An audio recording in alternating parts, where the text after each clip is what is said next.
മുളപ്പിച്ച പയറും ചീരയുടെ തണ്ടും കൂടിയിട്ടുള്ളൊരു ഒഴിച്ചുകറിയാണ് ഇന്ന് വയ്ക്കുന്നത്. അപ്പോൾ ഇതിലേക്ക് നമുക്ക് കുറച്ച് മാങ്ങയുടെ കഷ്ണങ്ങൾ കൂടെ കട്ട് ചെയ്തിട്ട് കൊടുക്കാം.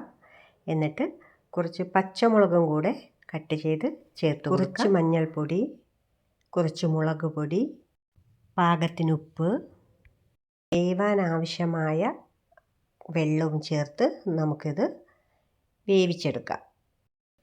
നമ്മുടെ കഷ്ണങ്ങൾ വെന്ത് വന്നിട്ടുണ്ട്. ഇനി നമുക്ക് കുറച്ച് തേങ്ങ, ജീരകം, ചെറിയ ഉള്ളി, ഒരു കഷ്ണം വെളുത്തുള്ളി എന്നിവ നന്നായിട്ട് അരച്ചിട്ട് ഇതിലേക്ക് ചേർത്ത് കൊടുക്കാം.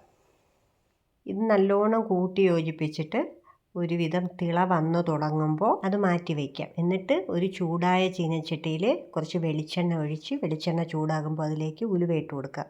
ഉലുവ ഒന്ന് മൂത്ത് വരുമ്പോൾ കടുക് പൊട്ടിക്കഴിയുമ്പോൾ അതിലേക്ക് വറ്റൽ മുളകും അരിഞ്ഞു വെച്ച ചുമന്നുള്ളിയും കൂടി ചേർത്ത് നന്നായിട്ട് വഴറ്റുക.